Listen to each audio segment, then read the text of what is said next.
Hello, it is time for another Ask Me Anything video. This question I got was pretty darn random, but it's actually really fitting. Have you ever saved anyone's life or had your own life saved? I have had both. So, first off, let me say that one of my favorite things has always been swimming. I love swimming. I will go out and swim for 2 or 3 hours straight with no life jacket, no floaties, no water wings, no nothing. Just I love swimming. So I have almost drowned a couple times, and I was actually saved twice actually from drowning. Both times I almost drowned, I was saved, thank goodness. Anyways, I remember one time I was young and I just, I don't know, just lost it. And someone, my sister, jumped in and saved me. Thank you. And another time, though, was it felt more intense. Was I was at a place called Wet and Wild in Orlando. It's a big old water park, and it has that big wave pool, and it's like I was just swimming. And there was, a lot of floaties. Everyone has the floaties, and when you're swimming, the floaties are a lot higher than you, and the wave pool was going crazy. I was in the deep end, and I'm an extremely strong swimmer, but that's the crazy thing about drowning is that 1 second you're fine and the next second you are not fine. And it was just crazy because I was doing my thing and then all of a sudden I just couldn't do it anymore and I was going down, and it was a pretty short time before one of the lifeguards jumped in and saved me.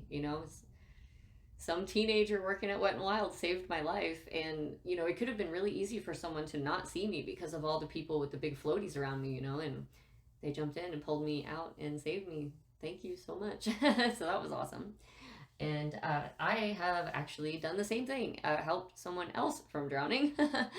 It's weird because they're not screaming, they're not really like flailing that much. They're not, people that are drowning aren't usually like, swimming. They're usually just going down and they're pretty quiet. Just a person was out there and suddenly they were not doing so well, and everyone around was, drinking and partying and everything, and I was like, oh my god, and I wasn't the one to jump in because I wasn't that close, but I was just like, get the and then like everyone sprung into action and threw the floaty. I don't know, they threw some floaties at him. A lot of people were trying to throw things at him, which was probably, if he had been coherent enough to know what was going on, he probably was just like, there's like, there was like people were throwing life jackets at him and everything, and someone jumped in that was closer, and a bunch of people jumped in, which was great. A lot of people really sprung into action and helped, and I ran over there, but by the time I got to the other side of a boat, the person was already being saved.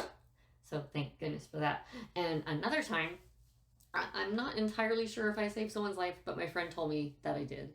And one of my friends was laying in bed with me, just friends, and she started having a seizure.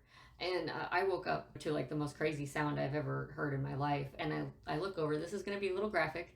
I turn around, I look over, and she's laying on her back, completely blue, and there was like blood flying up out of her mouth, and like it was crazy. I mean, she was on her back just like choking to death and turning blue, and I'm not sure why. I guess it's because she was so tense, but it was really hard to turn her over. She was not a big girl at all, and I mean, I had to fight with everything I had to turn her over onto her stomach. And as soon as I did that, everything changed, and it became less of a situation. And once she came to later, she was just like, you saved my life. So yeah, it all comes around. I've had my life saved. She's had her life saved, and the guy at the lake, and yeah, it's been crazy. Thanks for asking. Thanks for watching. I'll catch you next time.